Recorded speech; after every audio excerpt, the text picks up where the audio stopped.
मोक्षमार्गस्य नेतारं वेत्तारं कर्मभूभृतां ज्ञातारं विश्वतत्त्वानां वन्दे तद्गुणलब्धये। तत्वार्थ सूत्र जी ग्रंथ अपन 8वें प्रश्न पर स्वाध्याय कर रहे थे,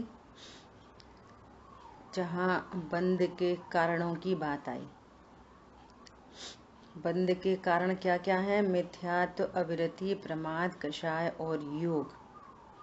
ये पांचों कारण मोक्ष शास्त्र में कहे गए तत्वार्थ सूत्र में। दूसरे आचार्य कषाय तथा योग को ही बतलाते हैं। पॉइंट बहुत महत्वपूर्ण है। इस प्रकार वे मिथ्यात्व, अविरति और प्रमाद को कषाय का भेद मानते हैं। कषाय तो चारित्र का, मोह का भेद है। इससे यह प्रतीत होता है कि चारित्र मोहिनी ही सभी कर्मों का कारण है। क्या यह कथन ठीक है? देखो, स्यादवाद शैली है। स्यादवाद में कहाँ किस प्रयोजन की मुख्यता है, ये समझा जाता है। यदि अपन समय सारजी ग्रंथ के एंगल से भी देखेंगे तो वहां पर भी बंध का कारण राग कहा, जिसमें उदाहरण दिया। क्या उदाहरण दिया? कि कोई पुरुष व्यायाम करता है और उसके शरीर पे धूली चिपकती है, तो धूली चिपकने का कारण क्या?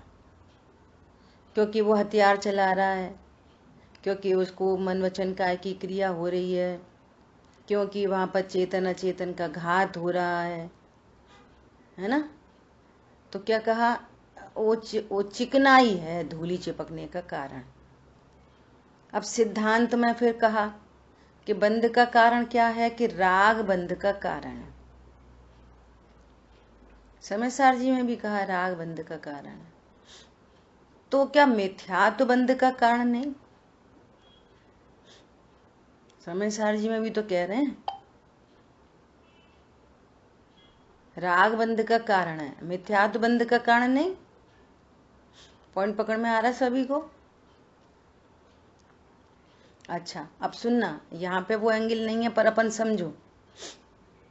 कई जगह तो ऐसा लिखा रहता है अज्ञान से ही बंध, सम्यक ज्ञान से ही मुक्ति है। अज्ञान से बंध होता है। कितने उपचरित कथन है, कहाँ क्या प्रयोजन, कुछ साधन है। अज्ञान से बंध है कि मिथ्यात्व से बंध है कि राग से बंध है? सीधा सीधा कहो ना। बोलो, अज्ञान से बंध होता है। तो कह रहे हैं कि ज्ञान तो स्वभाव का अंश है। यदि वही बंध का कारण हो जाएगा तो हमें बंध से निवृत्त कौन करेगा? चूंकि कारण अपेक्षा से बात की जाती है कि ये ज्ञान ही है जो स्वपर भेद ज्ञान करता है, तो ये स्वपर का भेद ज्ञान नहीं करता। ये प्रज्ञा के अपराध से मोह है और कषाय है, मिथ्या दर्शन है और कषाय है। तो पूरी जिम्मेदारी उस ज्ञान की है। वो ज्ञान ही एक्टिव है, ज्ञान ही भेद ज्ञान करेगा। कोई श्रद्धाचार्य तो भेद ज्ञान करेंगे नहीं। तो इसलिए जो अलर्ट पार्ट है, जो हमारी पूंजी है, वहां बताने के लिए कि सारे एफर्ट्स ज्ञान में होने हैं, इसलिए ज्ञान को बंध का कारण कहा जाता है। लेकिन यदि नवीन तत्व बंध विचार में देखें, टोडरमल जी ने कहा कि ज्ञान, दर्शन और वीर्य ये स्वभाव के अंश हैं। जो अभी प्रकट है ना, ज्ञान वो स्वभाव का अंश है। अब वो ज्ञान संगति करता है गलत की, ज्ञान ने संगति की मोह की, इसलिए उस ज्ञान को सुधरना है। ज्ञान सुधरे तो श्रद्धा चाहे सुधर जाए। तो इस एंगल से तो ज्ञान को बंध का कारण कहते हैं। अब यहाँ प्रत्ययों में तो कहीं नाम ही नहीं है कि अज्ञान बंध का कारण है। आप पकड़ो बात को, गंभीर बात है। जिनागम में बंध के कारण 5 गिनाए, मिथ्यात्व, अविरति, प्रमाद, कषाय, योग। तो यहाँ तो बंध का कारण कहा ही नहीं अज्ञान को। यहाँ पे कहा है कि बंध के कारण क्या क्या हैं, तो अज्ञान, मोह, अविरति, प्रमाद, कषाय, योग, ऐसा तो नहीं कहा। तो ज्ञान को बंध का कारण क्यों कहा, वो बात समझ में आ गई।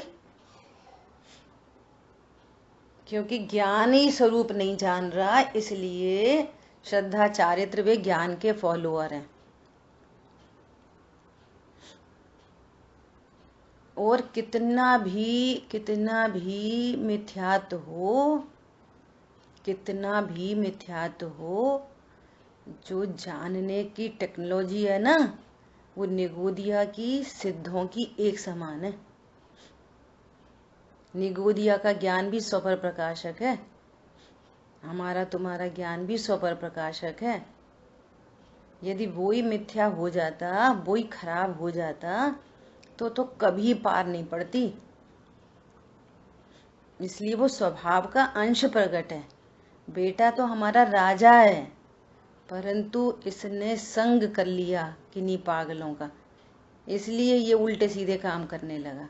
अभी इसको समझाएंगे तो ये वापस अपने संस्कार पे लौटे आएगा।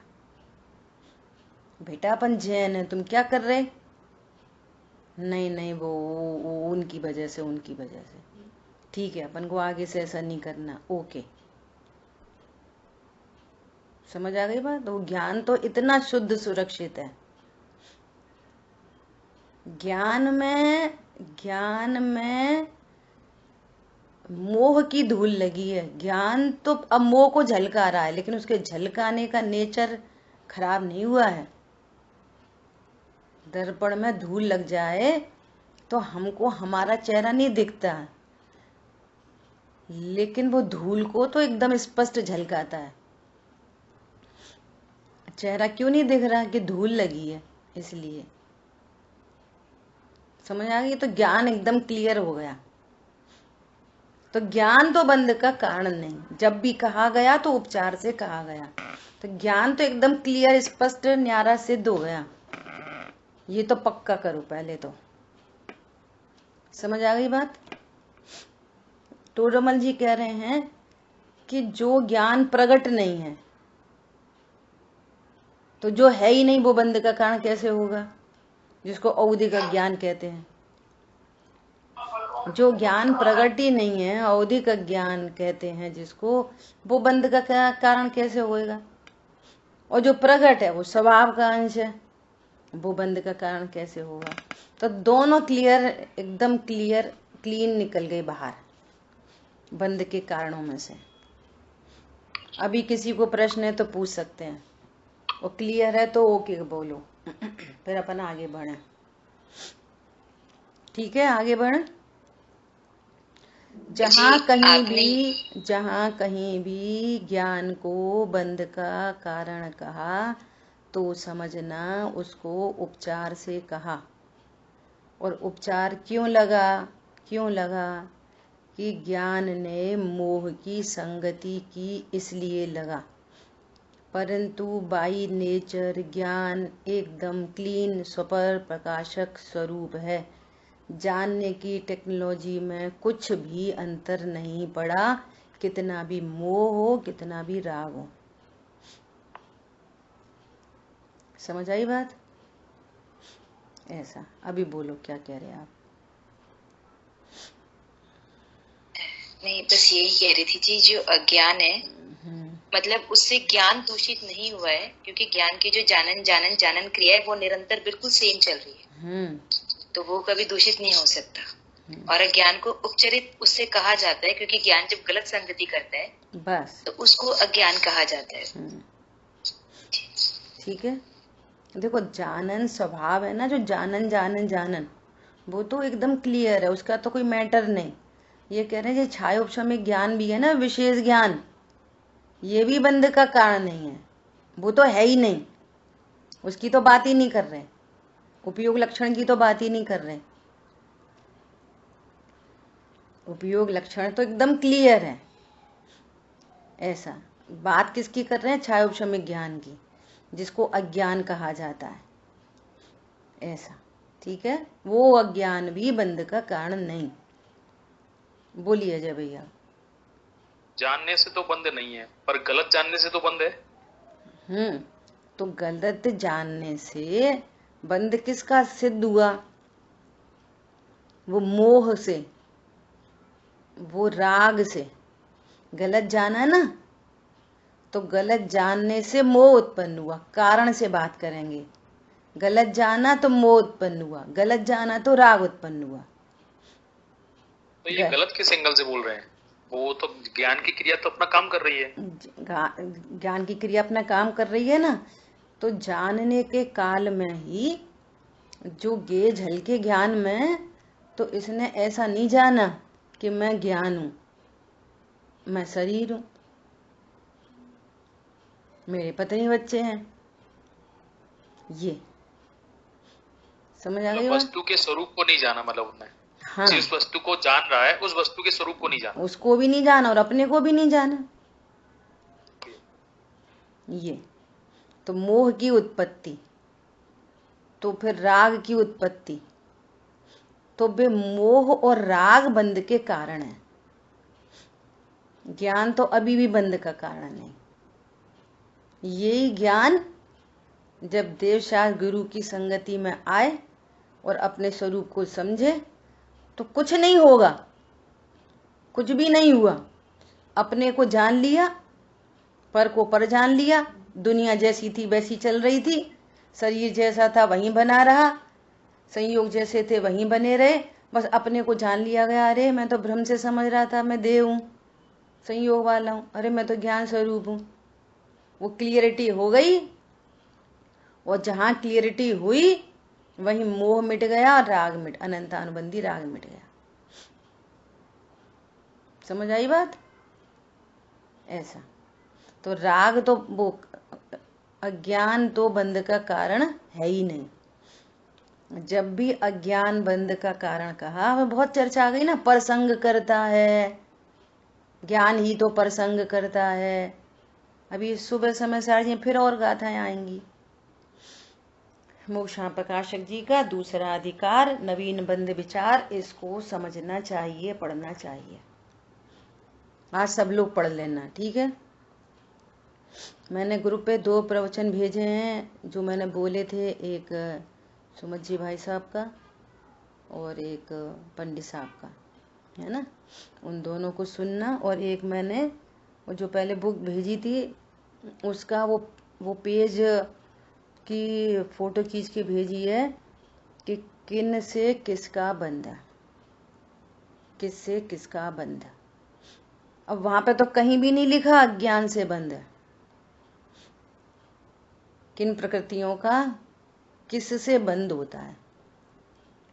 मिथ्यात्व से किन प्रकृतियों का, अनंतानुबंधी से किसका, अप्रत्याख्यान से, प्रत्याख्यान से, संजुलन से, योग से। मिथ्यात्व, अवृत्ति, प्रमाद, कषा, योग।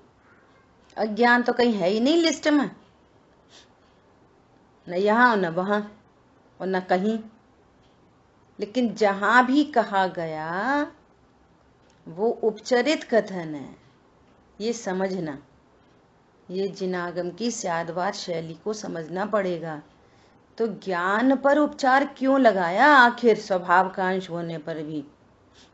क्योंकि जानने में गलती ज्ञान ही कर रहा है, और ज्ञान ही एक्टिव पार्ट है, ज्ञान ही जिम्मेदार चीज है। श्रद्धा तो अंधी है, वो तो देखती नहीं किसी को, और राग भी अंधा होता है। श्रद्धा भी अंधी और राग भी अंधा, इनमें जानने की शक्ति ही नहीं है। सो जी सही और गलत जानेंगी। ज्ञान बोलेगा कि ओहो मैं तो ध्रुव, तो श्रद्धा यश करेगी और चारित्र वहीं पर रमण करेगा, चारित्र की पर्याय। जिम्मेदारी पूरी तुम्हारी। देखो बच्चा गलती करता है, लोक में भी लोक का उदाहरण देना पड़ता है। बच्चा गलती करता है तो माँ बाप को दोष दिया जाता है, जबकि माँ बाप ने तो गलती करवाई नहीं।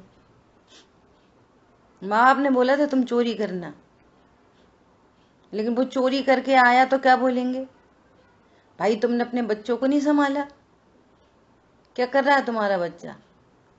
तो वो भी मानता है कि हाँ, तो वो सुधारता है उनको, तो भी सुधर जाते हैं। ऐसे ज्ञान को माँ बाप समझो श्रद्धा चारित्र का समझने के लिए, तो ज्ञान समझेगा तो भी सुधर जाएंगे। चलो ये चैप्टर क्लोज, ठीक है।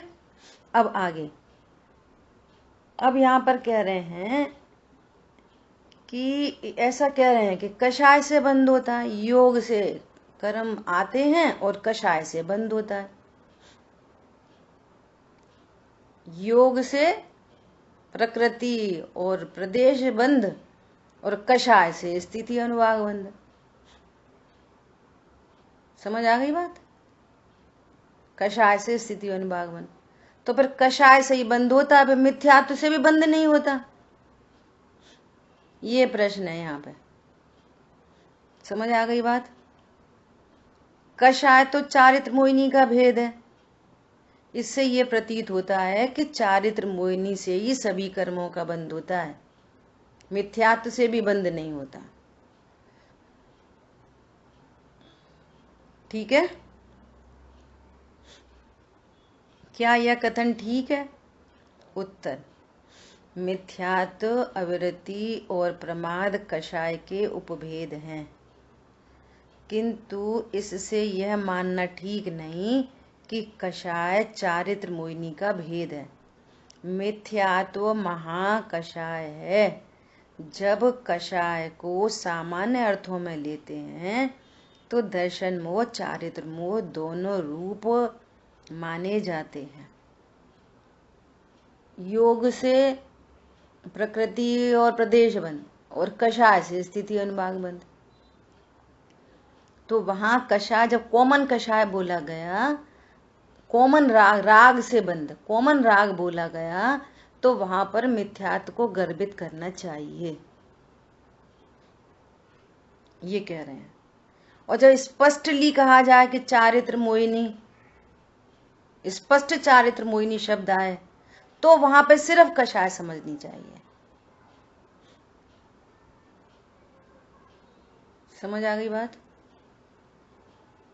ऐसा तो क्या कह रहे हैं, क्योंकि कषाय में मिथ्यात्व का समावेश हो जाता है। जब कषाय को विशेष अर्थ में प्रयुक्त करते हैं तब वह चारित्र मोहिनी का भेद कहलाता है। चारित्र मोहिनी कर्म उन सब कर्मों का कारण नहीं है। अकेला चारित्र मोहिनी कर्म ही सबका कारण नहीं है। मिथ्यात्व से अलग बंध होता है और अनंतानुबंधी, अप्रत्याख्यान, प्रत्याख्यान, संजुलन, इन सब से अलग बंध होता है। समझ आई बात। जैसे बहुत अच्छा एग्जाम्पल है, जैसे सासाधन गुण स्थान है, सासाधन गुण स्थान, दूसरा गुण स्थान, जहां पर मिथ्यात्व नहीं है और कषाय चारों हैं, अनंतानुबंधी, अप्रत्याख्यान, प्रत्याख्यान, चारों कषाय हैं, अकेला मिथ्यात्व नहीं है। तो सासाधन गुण स्थान वाले को भी मिथ्यात्व संबंधी कोई बंध नहीं हो रहा, 16 प्रकृतियों का बंध नहीं हो रहा। सासाधन वाला भी नरक नहीं जाता, क्योंकि नरक का बंध मिथ्यात्व से होता है। समझ आ गई बात। इससे पता चलता है कि मिथ्यात्व अलग कर्म प्रकृति है, अलग भाव है। दर्शन मोहिनी अलग प्रकृति है, उसका बंध अलग है, और कषाय का बंध अलग है। मिथ्यात्व का बंध अलग और कषायों का बंध अलग। जब कॉमन कषाय कहा जाएगा तो उसमें मिथ्यात्व गर्भित समझना, और जब चारित्र मोह पर्टिकुलर कहा जाए तो उसमें मिथ्यात्व को गर्भित नहीं करना, उसमें सिर्फ कषाय गर्भित करना। ठीक है, अभी अपन और स्पष्ट करेंगे। देखो एक बार इसी को पक्का कर लें, फिर एक बार मेरे को बैकग्राउंड में चल रहा है अज्ञान के बारे में, उसकी भी चर्चा अपन अभी करते हैं। देखो मोक्ष महाप्रकाशक जी अगर आपके पास होए तो आप दूसरा अधिकार निकालो, और नहीं निकाल सकते तो मैं पढ़ के सुनाती हूँ आपको। देखो दूसरे अधिकार में कर्म बंध का निदान, कर्म बंध क्यों हुआ जीव को, कर्मों की अनादिपने की सिद्धि, है ना, कि अनादि से कर्म बंधे हैं, जीव और कर्म की भिन्नता, ये पूरी चर्चा होने के बाद यहाँ पर अप्रकरण आया है नवीन बंध विचार। ठीक है, अब यहाँ नवीन बंध विचार के बाद चर्चा आई है कषाय और उसके निमित्त से स्थिति अनुभाग, योग से प्रकृति प्रदेश बंध और कषाय से स्थिति अनुभाग बंध। एकदम प्रसिद्ध है ये आगम का वाक्य। दूसरे अधिकार में एक टाइटल है नवीन बंध विचार, उसके अगले ही पेज पर ये टॉपिक है कषाय और उसके निमित्त से स्थिति अनुभाग बंध, और उससे पहले का टॉपिक है योग और उसके निमित्त से प्रकृति प्रदेश बंध। ठीक है, देखो क्या कहा है वहां, मोह के उदय से, मोह मतलब सीधा सीधा मोहिनी, जिसके दो भेद हैं, दर्शन मोह चारित्र मोह। मोहिनी के उदय से मिथ्यात्व व क्रोधादि भाव होते हैं।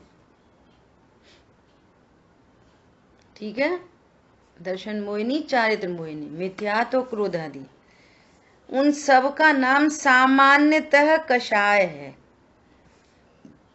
सामान्य बोलेंगे तो उन सब का नाम कषाय है। ठीक है, ऐसा कहा। लेकिन देखो आगे पेज में फिर क्या कहा,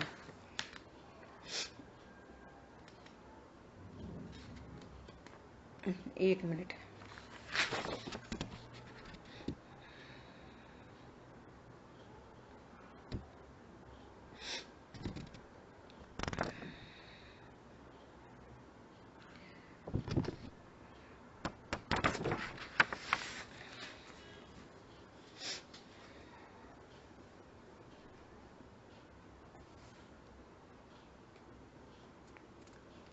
देखो क्या कह रहे हैं वहां।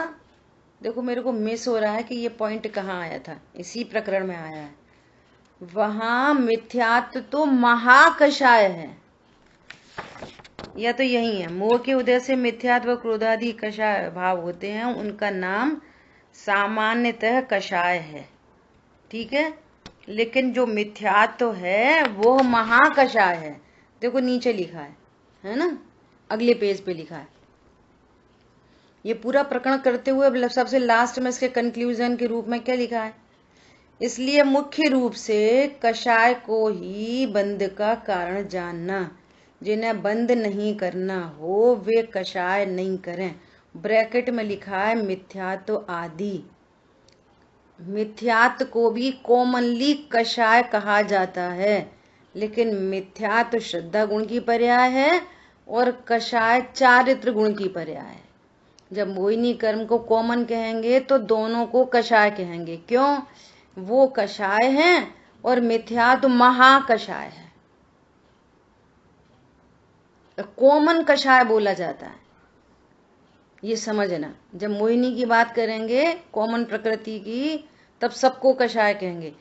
तो उसमें मिथ्यात्व गर्भित समझना, ऐसा नहीं समझना कि यहाँ पर तो जिन्हें बंद नहीं कर, इसके ही अर्थ निकलते हैं क्या, जिन्हें बंद नहीं करना वे कषाय नहीं करें और मिथ्यात्व चलता रहे। भैया परिणाम सुधारो, परिणाम सुधारो, तीव्र परिणाम सुधारने भी क्या समझते कि तीव्र कषाय मत करो, मंद कषाय रखो तो परिणाम सुधर गए। तो मंद कषाय भी कषाय है ना, तो वो कषाय से भी बंद है ना। और मिथ्यात्व के क्या हालचाल हैं, अज्ञानता के क्या हालचाल हैं।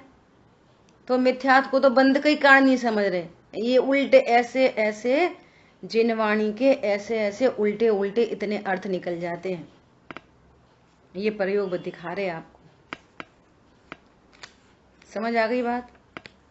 यहाँ तो स्पष्ट लिखा है, क्या लिखा है, मोह के उदय से मिथ्यात्व व क्रोधादि भाव होते हैं, उन सब का नाम सामान्यतः कषाय है। तुमने अकेली कषाय को कषाय समझ लिया, मिथ्यात्व को तो कषाय नहीं समझा, जबकि मिथ्यात्व महाकषाय है। और मिथ्यात्व रूपी महाकषाय के मिटे बिना कोई कषाय नहीं मिटती। और आपने तो अकेली पाप भाव को ही कषाय समझ रखा है, मंद कषाय को, देव पूजा आदि को तो कषाय ही नहीं समझ रहे।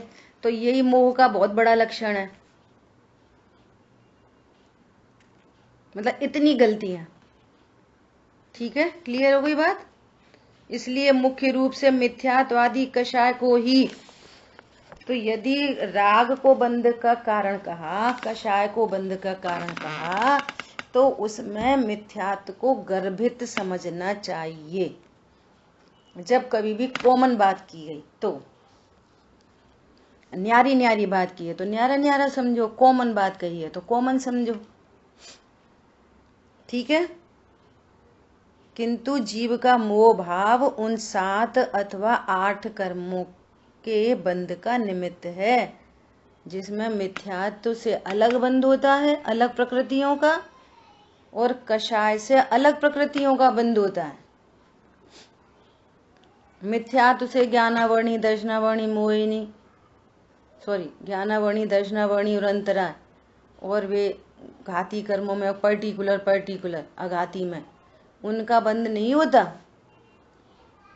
मिथ्यात्व से अलग प्रकृतियां बनती हैं और कषायों से अलग प्रकृतियां बनती हैं, और पर्टिकुलर कषाय से पर्टिकुलर कर्म प्रकृति बनती है।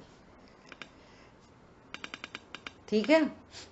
अपन ने पहले प्रश्न उठाया जिसकी यहाँ पे चर्चा नहीं थी, तो भी अपन ने चर्चा की, क्या कि अज्ञान को बंध का कारण कहते हैं। पंडित साहब ने ही लिखा है, अज्ञान से ही बंध, सम्य ज्ञान से ही मुक्ति है, जो विराट ज्ञान का वह डूबता मझदार है। हैं? ये सारी चर्चा। अब देखो, अज्ञान से ही बंध की सिद्धि कैसे की जाती है, कि अभी वर्तमान में कंडीशन ऐसी है सारे जीवों की, अज्ञानी मिथ्या दृष्टि जीवों की, कि यहाँ पर 4 चीजें हैं ऑलरेडी।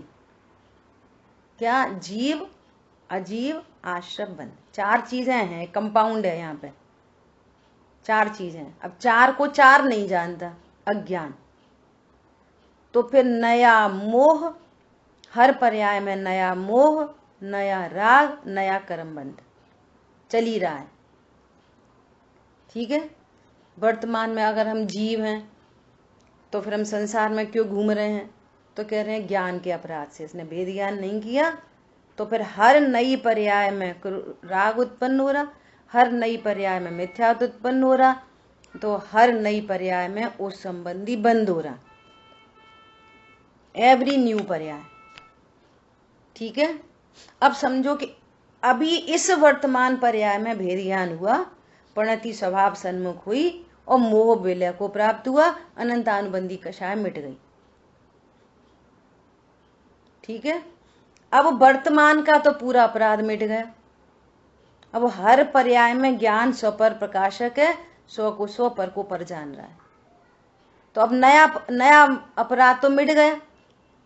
और अभी भी राग द्वेष हो रहे हैं, तो क्या कह रहे हैं, जो तुमने पूर्व में अज्ञानता की थी, उससे जो कर्म बंधे थे, उस कर्म के उदय में ये राग आदि हो रहे।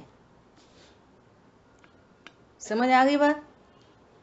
तो शुरू से लेके आखिरी तक उस ज्ञान को ही सिद्ध करते कि ज्ञान ही बंध का कारण है।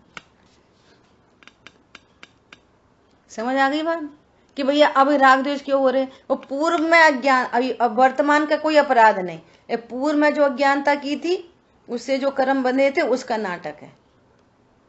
भैया हमने पंखा स्विच ऑफ कर दिया, अब क्यों घूम रहा है, कि पूर्व के करंट से,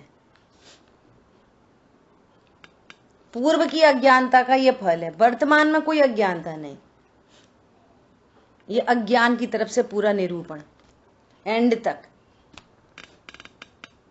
समझ आ गई बात? और उपादान से बात करेंगे, ये निमित्त सापेक्ष कथन है, ये उपचरित कथन है वास्तव में।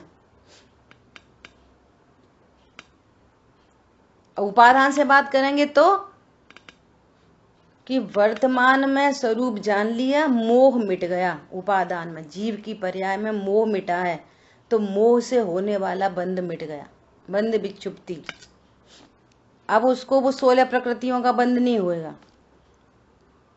अनंतानुबंधी राग मिटा, अब उसको अनंतानुबंधी से होने वाला बंध नहीं होगा किसी कीमत पर।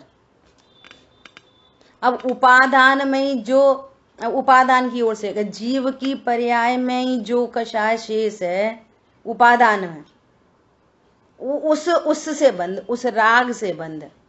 तो एक कथन था तो पूर्व में जो कर्म बंधे उनका फल, और एक कथन उपादान से शेष जो कषाय है उससे बंध।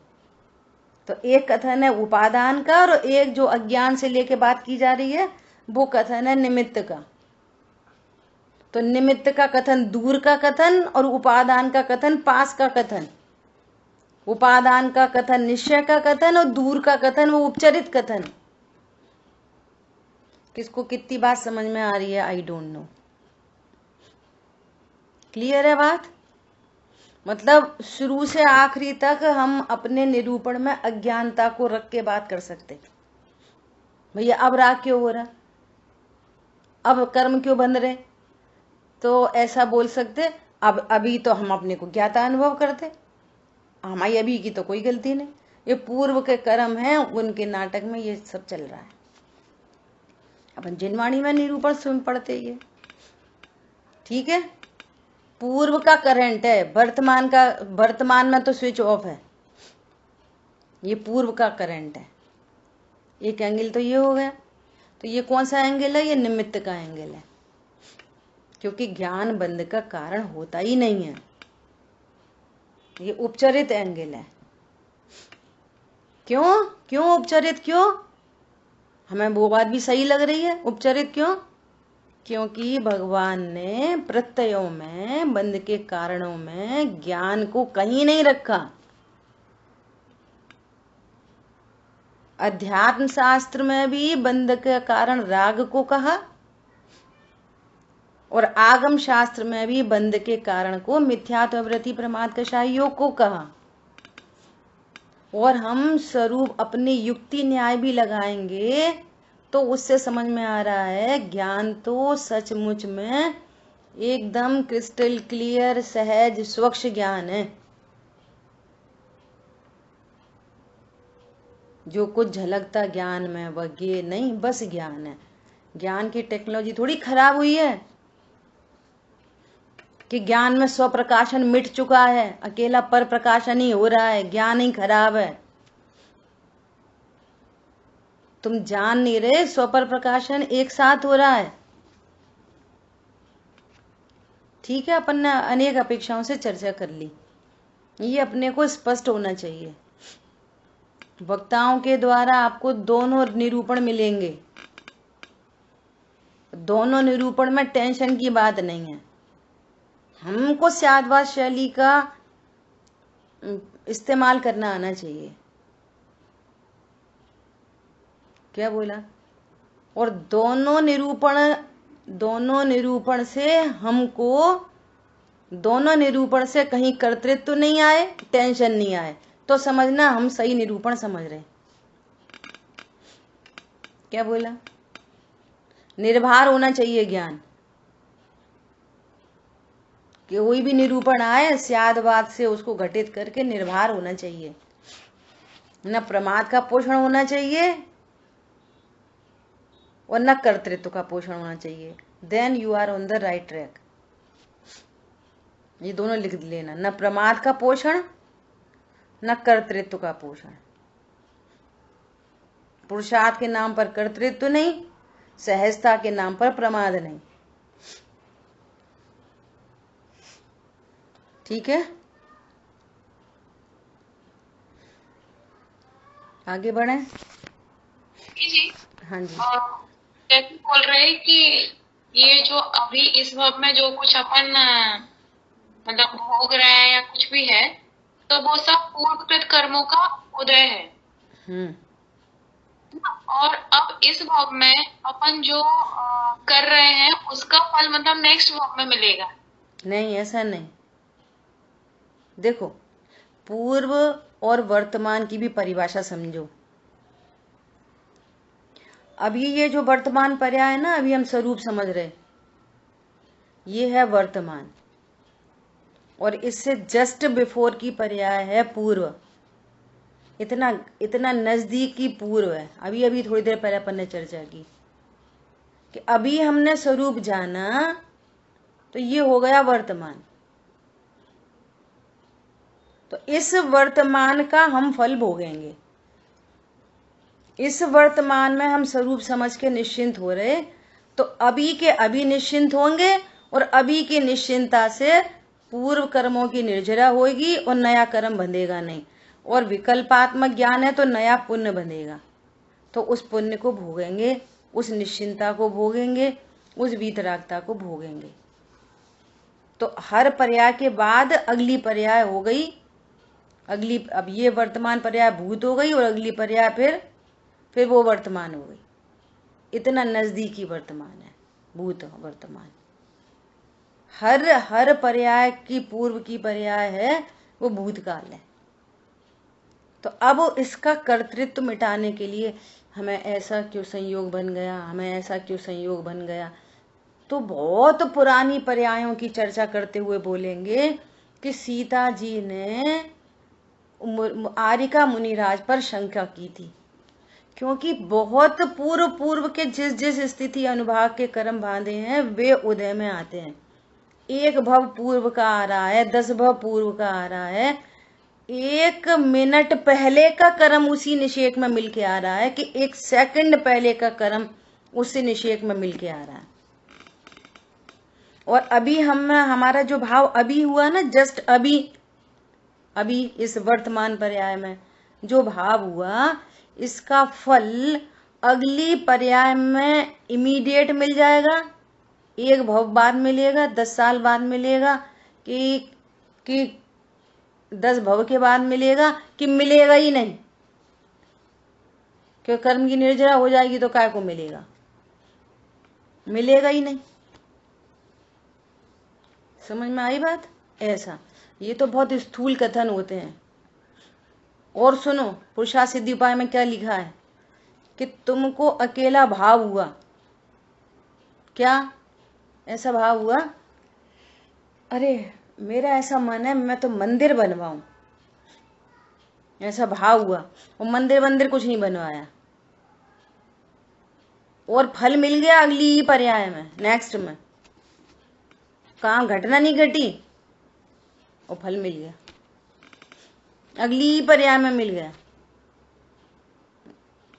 ऐसा कर्म फिलॉसफी है, बहुत सूक्ष्म तरीके। और उदाहरण है, भाव हो रहा था पानी पानी पानी पानी, पिया तो है ही नहीं, और अभी के अभी तुरंत के तुरंत मेढक बन गए, आयु पूर्ण हुई तुरंत को, अगले पिछले का कहाँ आया, यही अगला पिछला है। बस एक समय ये 20 नंबर की पर्याय, ये 21 नंबर, ये 22 नंबर, बीच में जो 20 वाली पर्याय है ये पूर्व हो गई उसके लिए, और ये भविष्य हो गई उसके लिए, ये वर्तमान। इतना नजदीकी मामला है। और जो कथन किए जाते हैं, चूंकि एक पर्याय न तो हमारे ज्ञान का विषय है, न वे बंधने वाले कर्म हमारे ज्ञान के विषय हैं, तो बहुत स्थूल उदाहरणों से पूर्व के भवों के अब उसको समझ में ही नहीं आती है।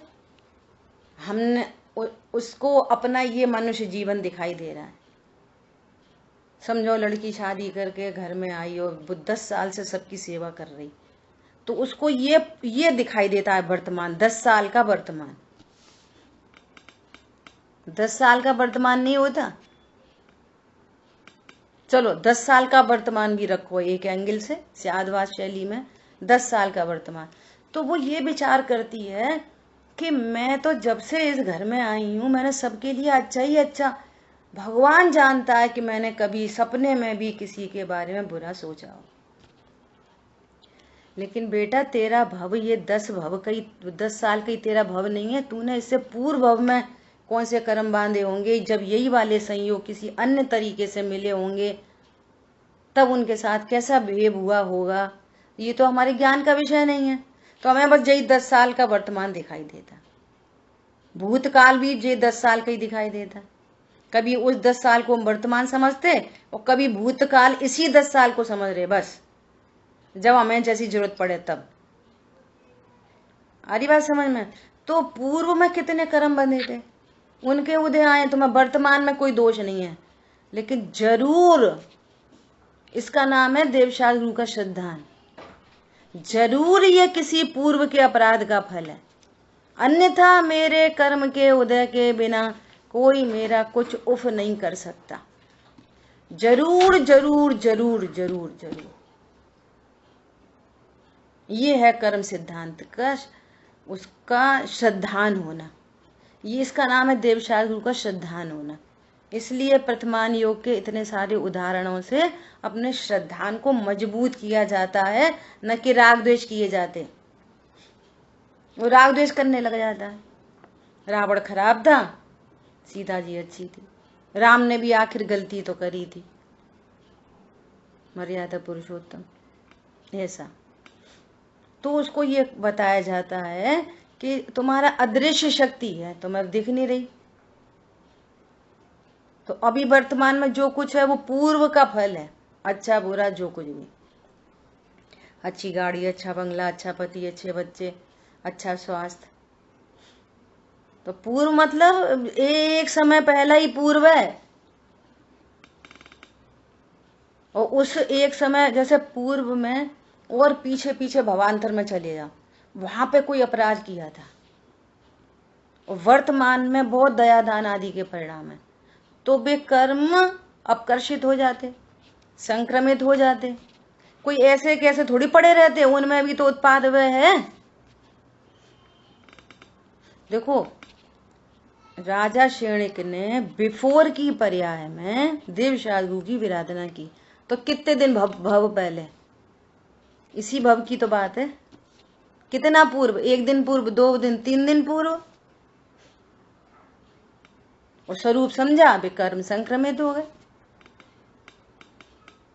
तभी के तभी हो गए, तो उनमें उनका अपकर्षण हो गया। नरकायु नहीं छूटी, लेकिन स्थिति अनुभाग दोनों बदल गए।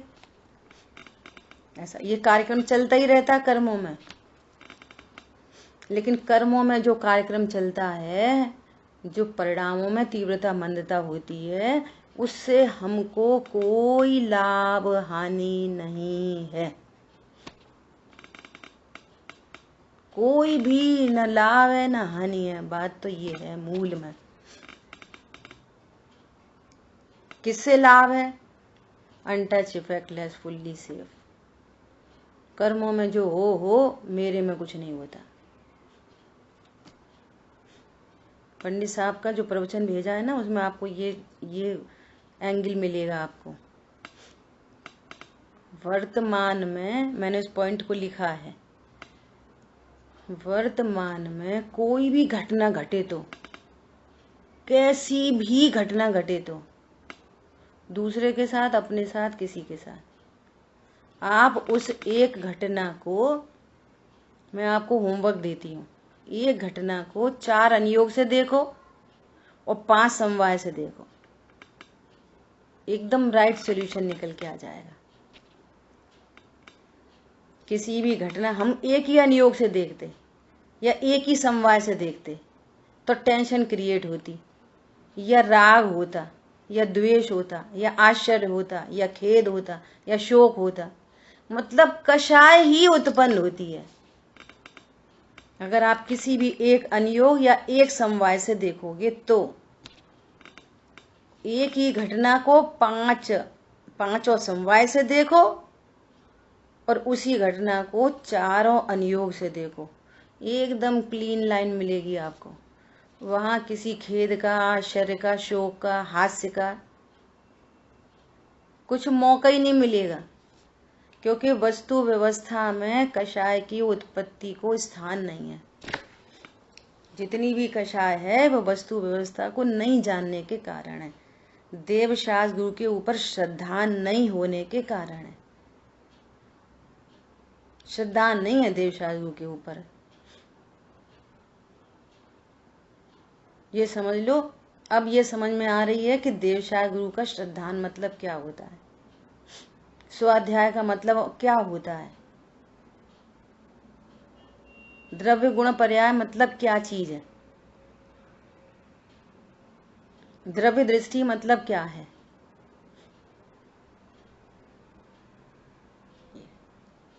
बहुत डिटेल में आपका आंसर आ गया, आपको अपना आंसर मिला कि नहीं मिला, बोलो। मिल गया आंटी जी। और इसमें जैसे अपन अभी ये बात कर रहे हैं कि मतलब करंट से देख रहे हैं, तो एक समय आवाज नहीं आ रही तुम्हारी, जी आवाज नहीं आई। एक मिनट आंटी जी, मैं कनेक्ट करती हूँ।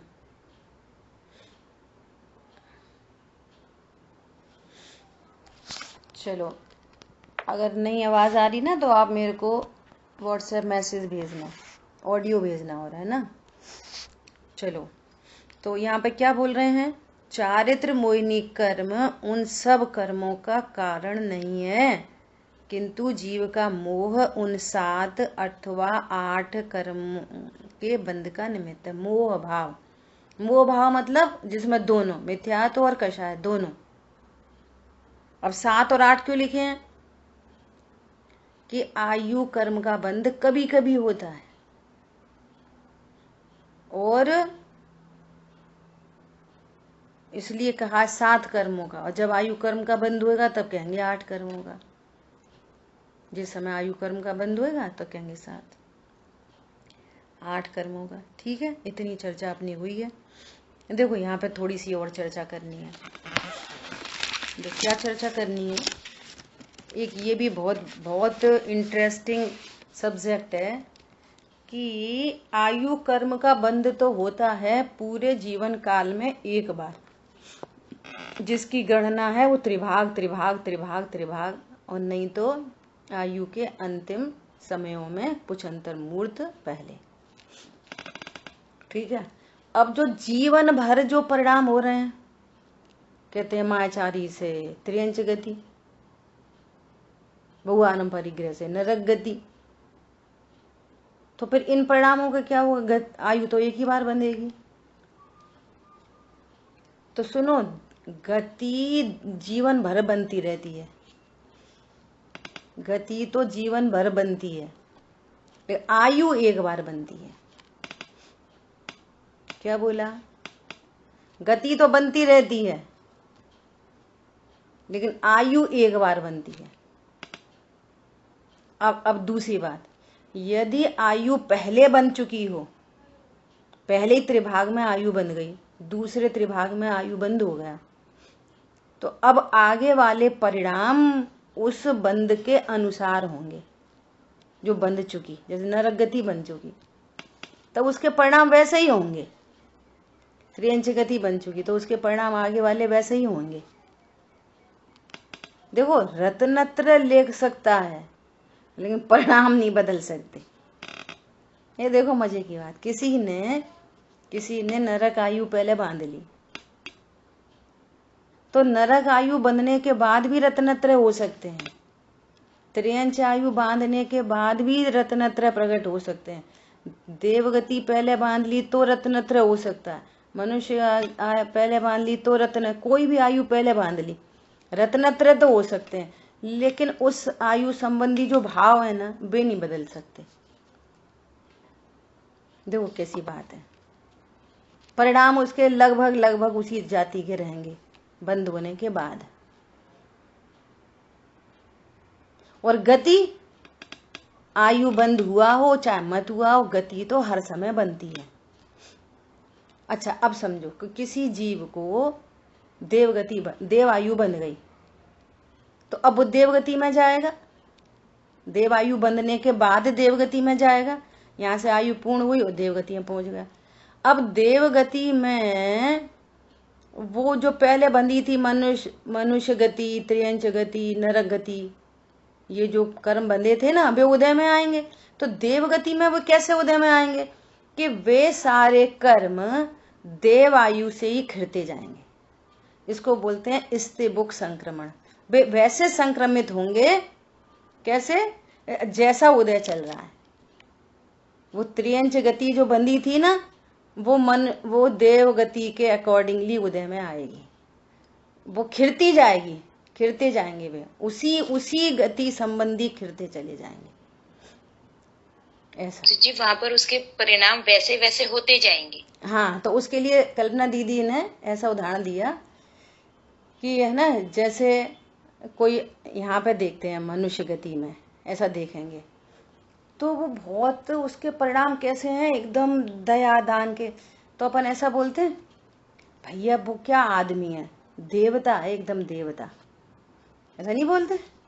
तो ये समझ लो उसने पूर्व में देवगति बांध के जो कर्म बंधे हैं वे उदय में मनुष्य है, मनुष्य आयु में, और देवगति के कर्म खिर रहे।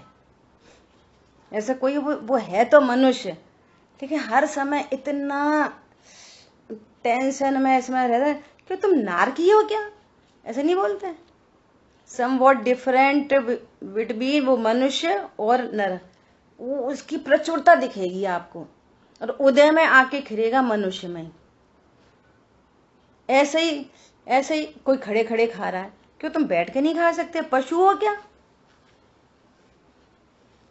तो वो बता रहे, उन्होंने एक एग्जाम्पल क्रिएट करके बताया कि ऐसे हम भाव आसन कर सकते, ये खड़े खड़े होके खाना, खड़े होके लघु शंका, दीर्घ शंका, खड़े खड़े, ये जो सब चीजें हैं ना, ये सब पशु मतलब पशु संबंधी स्त्रीबुक संक्रमण है। ये मनुष्य है मनुष्य, और इसमें पूर्व में ऐसी गति बांध रखी है, उसके उदय में ये काम कर रहा है। और देखो इसी समय यदि उसका बंद हो जाए, इसी समय बंद हो जाए तो वो त्रियंच गति का बंद कर लेगा, क्योंकि पता नहीं है बंद कब हो रहा है, कब त्रिभाग पड़ रहा है। ऐसा मतलब एक कर्म फिलॉसफी की बिना अपन सोचे समझे ऐसी सहज व्यवस्था है, ये समझो कौन कर रहा है, कौन बिगाड़ रहा है, कौन कर रहा है। इसलिए हाथ में कुछ नहीं बचता। क्या बचता है, एकमात्र तत्व ज्ञान, भेद विज्ञान और ध्रुव जान के अभी से मस्त रहो, बस अपने को परिपूर्णता भाषित होते हुए अभी मस्त रहो। कर्मों में क्या होएगा, न तो हमारे ज्ञान का विषय है, न हमें पता पूर्व में कौन से कर्म बंधे हैं, और न हमें पता कौन सा उदय आएगा। हम तो उदयों से भिन्न अपने को भगवान आत्मा देखो और मजे करो बस। और हमने मजे किए, हमें निश्चिंता आई, तो वे कर्मों की ताकत नहीं है, वे थर थर कांपते हैं। बस यही एक वे है, दूसरा कोई तरीका नहीं। ठीक है, शेष चर्चा अपन आगे करेंगे। जिन वाणी के ज्ञान से सूझे लोकालोक, सो वाणी मस्तक नमो सदा देत हूँ लो। बोलिए द्वाशांग मई जिनवाणी माता की जय हो। जय जिनेन्द्र सभी को।